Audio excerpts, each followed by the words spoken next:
शिवाष्टकम्। प्रभुं प्राणनाथं विभुं विश्वनाथं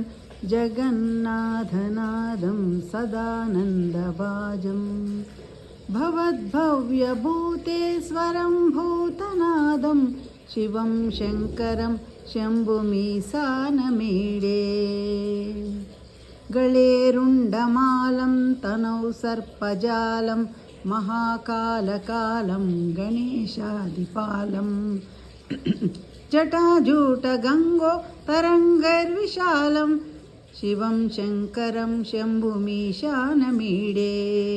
मुदामाकरं मण्डनं मण्डयन्तं महामण्डलं भस्मभूषाधरं तम्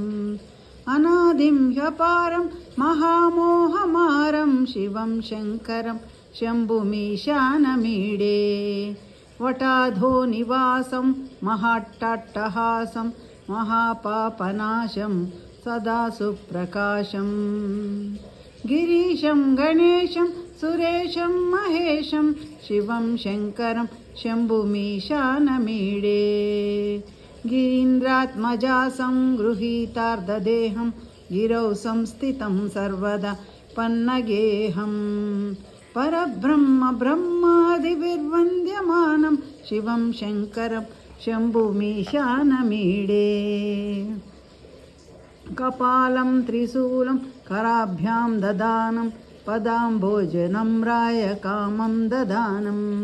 बलिवर्धयानं सुराणां प्रधानं शिवं शङ्करं शम्भुमीशानमीडे शरच्चन्द्रगात्रं गणानन्दपात्रं त्रिनेत्रं पवित्रं धने सस्यमित्रम् अपर्णाकळत्रं सदा सच्चरित्रं शिवं शङ्करं शम्भुमीशानमीडे हरं सर्पहारं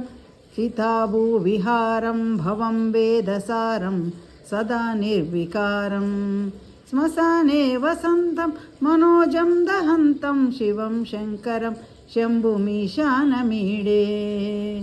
स्तवं यः प्रभाते नरस्सूलपाणे पठेत् सर्वदा लोकया